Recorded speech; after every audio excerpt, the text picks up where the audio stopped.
ఏ బాటైనా పర్వాలేదంట, సమయంతో సాగటమే మన సింపుల్ సిద్ధాంతం.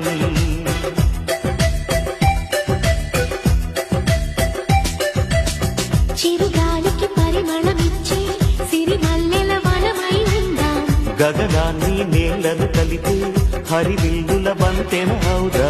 ఆనందం అంటే అర్థం మనమందా, ప్రతి పూట పాటై సాగే హుషారు సరిగమలో.